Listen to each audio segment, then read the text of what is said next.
सुनो भाई सुनो सुनो, ध्यान लगाकर सुनो सुनो, सुनो सुनो भाई सुनो सुनो, ध्यान लगाकर सुनो सुनो, सुनो सुनो भाई सुनो सुनो, सुनो सुनो क्या सुनो, क्या सुनाना चाहते हो तुम, क्या कौन हो?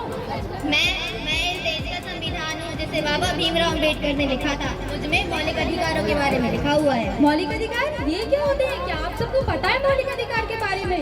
नहीं पता भाई, नहीं पता। आइए जानते हैं हमारे मौलिक अधिकारों के बारे में। हमारा पहला मौलिक अधिकार, अरे तुम्हें दिखाई नहीं देता क्या? जी गलती से हो गया। तुम देख के नहीं चल सकती हो? जी मेरी गलती नहीं, आपकी भी गलती है। तुम जैसे अपाहिजों को रोड पे चलने का कोई अधिकार नहीं है। अगर हम अपाहिज हुए तो क्या हुआ? हमें भी समानता का अधिकार है। समानता का अधिकार ये हाँ, क्या होता है? हाँ समानता का अधिकार हमारा पहला मौलिक अधिकार, समानता का अधिकार, समानता का अधिकार। आइए हम जानते हैं हमारे दूसरी मौलिक अधिकार के बारे में।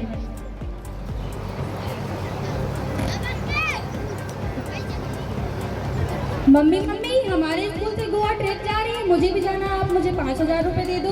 5,000 रुपए? कोई पैसे वैसे नहीं है हमारे पास, और लड़कियां घर से बाहर नहीं निकलती। Please mummy. मैंने मना किया ना, बहस मत लड़ाओ, जाके पढ़ाई करो। मम्मी मम्मी मैं आ गया। अरे आ गया मेरा लाडला बेटा। मम्मी मेरे स्कूल से गोवा ट्रिप जा रही है, मुझे 5,000 रुपए चाहिए। बस बेटा 5,000 रुपए? लो बेटा, बहुत अच्छी से मस्ती करना। बाय। अरे ये क्या मम्मी, मैंने मांगा तो आपने मुझे मना कर दिया और भाई को एक बार में दे दिए। वो लड़का है, लड़का घर से बाहर जा सकता है, लड़कियों को बाहर निकलने की इजाजत नहीं होती। ऐसे नहीं है मम्मी, हम लड़कियों को भी स्वतंत्रता का अधिकार है। स्वतंत्रता का अधिकार ये क्या होता है? हाँ स्वतंत्रता का अधिकार, हमारा दूसरा मौलिक अधिकार स्वतंत्रता का अधिकार। आइए अब हम जानते हैं हमारे तीसरे मौलिक अधिकार के बारे में। पापा कहते हैं पढ़ना। अरे तुम्हारा जैसे पोछा नहीं लग पाया इधर? माफ करना मालकिन, जब से पोछा ही लगा रही हो तो? माफ करना मालकिन, आज थोड़ा लेट हो गई। बहस है? माफ करना मालकिन। अरे ये क्या कर रही हो तुम इतनी छोटी सी बच्ची के साथ? वो मेरी नौकरानी है, मैं उसके साथ कुछ भी करूं? उसकी उम्र देखी तुमने? 14 वर्ष से कम की है वो। तो क्या हुआ, मैं उसे पैसे देती हूँ और जिससे उसका घर चलता है। हाँ तो तुम उस बच्ची का शोषण कर रहे हो। शोषण के ये क्या होता है? शोषण के विरुद्ध आवाज उठाने का अधिकार तुम्हें पूरा है। शोषण के विरुद्ध अधिकार ये क्या होता है? शोषण के विरुद्ध अधिकार हमारा तीसरा मौलिक अधिकार, शोषण के विरुद्ध अधिकार। आइए अब हम जानते हैं हमारे चौथी मौलिक अधिकार के बारे में।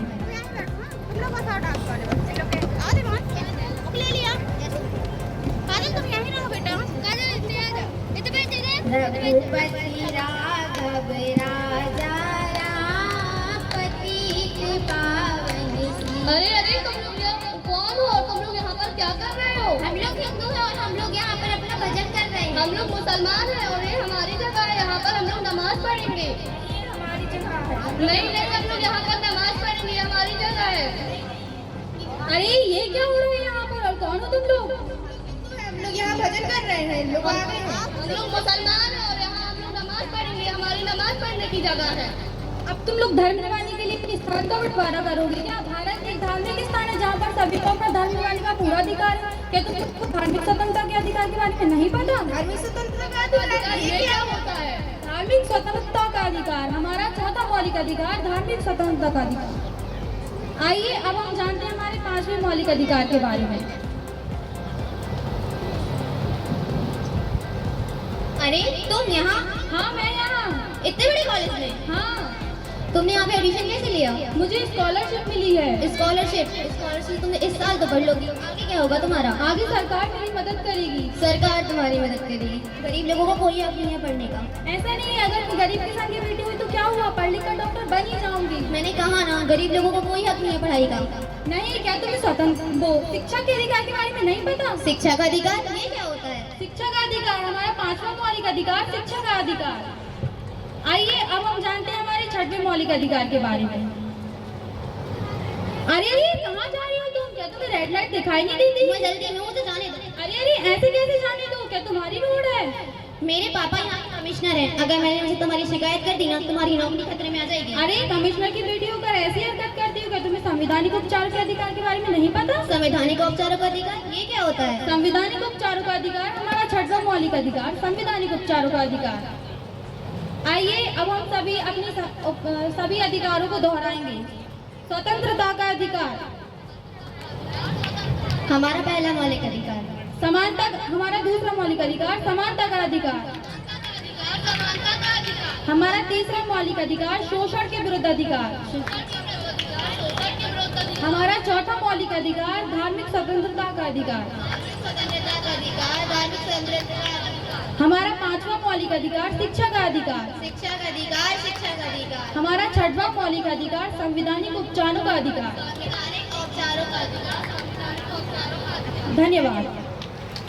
देश थे, इसलिए पढ़ने वालों को ने तो दूसरों ने उनकी मदद करी और वो लंदन में भी जाके पढ़ के आए और वहाँ से और कोलंबा की यूनिवर्सिटी में भी पढ़ने के लिए गए।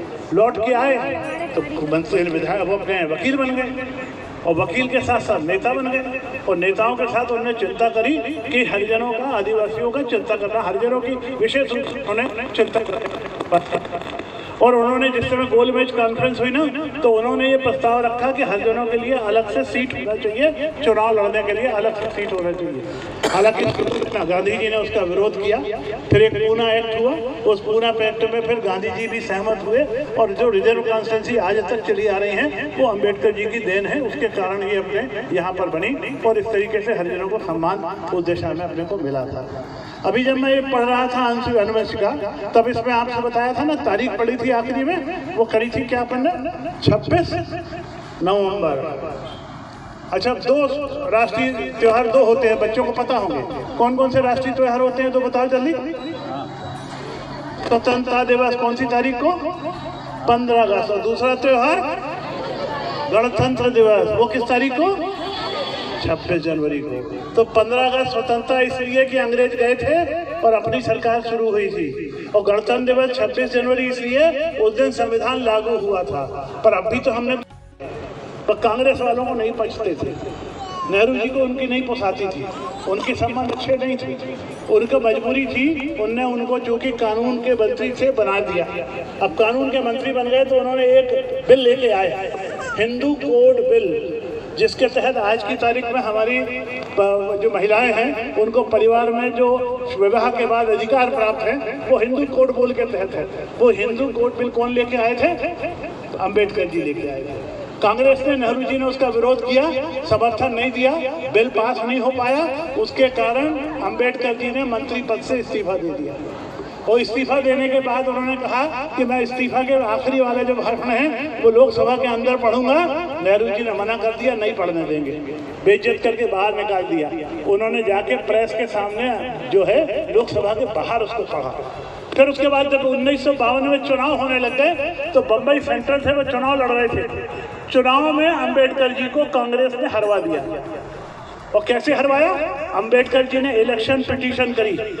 पिटीशन, इलेक्शन पिटीशन से पहली थी हिंदुस्तान की। इलेक्शन पिटीशन करी अप्रैल 52 में। उस पिटीशन में उन्होंने लिखा कि मेरे को 74,000 वोट रद्द कर दिए और 14,000 वोट से हरवा दिए। ये उसका था। और नेहरू जी ने दूसरा काम किया, उनको हरवाने के बाद जो लेडी माउंटबेटन थी उनको पत्र लिखा, अब अम्बेडकर अपने को परेशान नहीं करेगा, उसको अपन ने निपटा दिया। परंतु भीमराव अंबेडकर जी के महत्व को पहचाना भारतीय जनता पार्टी ने। माननीय अटल बिहारी वाजपेयी ने पहली बार 1990 में उनको भारत रत्न दिलाया, जो कांग्रेस ने उनको कभी नहीं दिया, जिसके लिए वो सबसे योग्य व्यक्ति थे। दूसरा, अंबेडकर जी के सम्मान में कुछ और काम किए भारतीय जनता पार्टी ने। उनसे जुड़ी 5 यादों को पंचतीर्थ के रूप में कर देते। अंबेडकर जी का जन्म मध्य प्रदेश में हुआ था, इंदौर के पास महू में हुआ था। महू में उनके नाम का एक बड़ा राष्ट्रीय स्मारक बना हुआ है और हर 14 अप्रैल को वहाँ पे लाखों आदमी जुटते हैं। मध्य प्रदेश की सरकार खर्च करती है। ये भारतीय जनता पार्टी की सरकार ने महू के अंदर व्यवस्था बनाई है। फिर अंबेडकर जी जहाँ जीवन उनका अंत हुआ था, दिल्ली के जिस बंगले में उन्होंने अंतिम सांस ली थी, उसको भी राष्ट्रीय स्मारक बना दिया भारतीय जनता पार्टी की सरकार ने। और जहां वो लंदन में रह के पढ़े थे उस मकान को खरीद के उसको भी राष्ट्रीय स्मारक बना दिया। बम्बई के जिस मकान में रह के वो वकालत करते थे उसको भी राष्ट्रीय स्मारक बना दिया। और अंत में अपने जीवन के अंतिम काल में 56 में जब उन्होंने बौद्ध धर्म अंगीकार किया था नागपुर में, तो नागपुर के उस स्थान को भी जो है तीर्थ के रूप में डेवलप कर दिया।